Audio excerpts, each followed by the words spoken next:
നടിയെ ആക്രമിച്ച കേസിലെ രണ്ടാം പ്രതിയായിട്ടുള്ള മാർട്ടിൻ ആന്റണി അതിജീവിതയെ അധിക്ഷേപിക്കുന്ന തരത്തിൽ സംസാരിച്ച ഒരു വീഡിയോ പ്രചരിപ്പിച്ചിരുന്നു.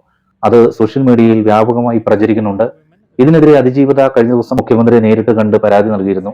ഇതിന്റെ അടിസ്ഥാനത്തിൽ പോലീസ് കേസെടുത്തിട്ടുണ്ട്. മാർട്ടിനെതിരെ ജാമ്യമില്ലാ വകുപ്പ് ചുമത്തി കേസെടുത്തിട്ടുണ്ട്. നിലവിൽ മാർട്ടിൻ ജയിലിലാണ്.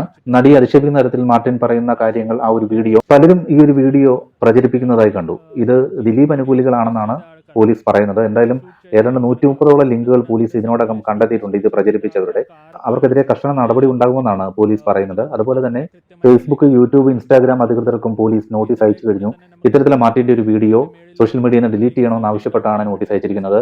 അതുപോലെ നിങ്ങൾ ആരെങ്കിലും ഈ ഒരു വീഡിയോ പ്രചരിപ്പിച്ചിട്ടുണ്ടെങ്കിൽ എത്രയും വേഗം ഡിലീറ്റ് ചെയ്തോളൂ, അല്ലെങ്കിൽ നിങ്ങളും പ്രതികളാകും, ജയിലിൽ പോകും. നമുക്കൊരു പരാതി കിട്ടിയതുകൊണ്ട് നമുക്ക് അത് ബന്ധപ്പെട്ട ഒരു കേസ് തൃശ്ശൂർ സിറ്റിയിൽ നമ്മൾ രജിസ്റ്റർ ചെയ്തിട്ടുണ്ട്. അതിൻ്റെ അകത്ത് നമുക്ക് insulting modesty of A women, revealing identity of the victim, അങ്ങനെയുള്ള സെക്ഷൻസ്, അതിൻ്റെ കൂടെ തന്നെ IT ആക്ടുള്ള സെക്ഷൻസ് നമ്മൾ ഇതിൻ്റെ അകത്ത് ചേർത്തിട്ടുണ്ട്. അതിൻ്റെ ഇൻവെസ്റ്റിഗേഷൻ ഒരു സ്പെഷ്യൽ സംഘത്തെ നമ്മൾ നിയമിച്ചിട്ട് ഒരു ഇംപാർഷ്യലും പ്രോപ്പർ ഇൻവെസ്റ്റിഗേഷൻ നടക്കാൻ പോവുകയാണ്.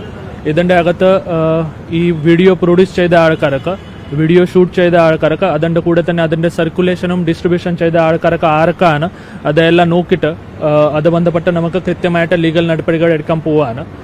ഇതിൻ്റെ കൂടെ തന്നെ നമുക്ക് ഇതുവരെ 130ന്റെ മേളിൽ ലിങ്ക്സ് ടേക്ക് ഡൗൺ ചെയ്യാൻ വേണ്ടി റിക്വസ്റ്റ് കൊടുത്തിട്ടുണ്ട്. അതിൻ്റെ കൂടെ തന്നെ ഞാൻ ഈ വീഡിയോസ് പ്രചരിപ്പിക്കുന്ന ആൾക്കാർക്ക് അറിയാതെ കുറച്ച് ആൾക്കാർക്ക് ചിലപ്പോൾ ഇത് അപ്ഡേറ്റ് ചെയ്തിട്ടുണ്ടാവും, അതിൻ്റെ അടുത്ത് കമൻറ്റ് ഇട്ടിട്ടുണ്ടാവും. ഞാൻ എല്ലാ ആൾക്കാർക്കും ഇപ്പോൾ റിക്വസ്റ്റ് ചെയ്യുവാണ്, ഇപ്പോൾ തന്നെ പെട്ടെന്ന് അത് എല്ലാ റിക്വസ്റ്റ്, ആ വീഡിയോസ് അവർ അവിടെ നിന്ന് ഡിലീറ്റ് ചെയ്ത് അത് ടേക്ക് ഡൗൺ ചെയ്യേണ്ടതാണ്. അത് ബന്ധപ്പെട്ട് അത് നടത്തില്ലെങ്കിൽ നമ്മൾ പ്രോപ്പറായിട്ട് ഒരു ലീഗൽ നടപടികളും പിന്നെ അതിൻ്റെ കൂടെ എടുക്കുന്ന ബാക്കി എല്ലാ ലീഗൽ ആക്ഷൻസ് നമ്മൾ എടുക്കാൻ പോവുകയാണ്. പോലീസ് അധികൃതർ പറഞ്ഞതൊക്കെ നിങ്ങൾ കേട്ടല്ലോ. അതുകൊണ്ട് തന്നെ ആ വീഡിയോ ആരെങ്കിലും പ്രചരിപ്പിക്കുന്നുണ്ടെങ്കിൽ എത്രയും പെട്ടെന്ന് ആ വീഡിയോ ഡിലീറ്റ് ചെയ്യുക.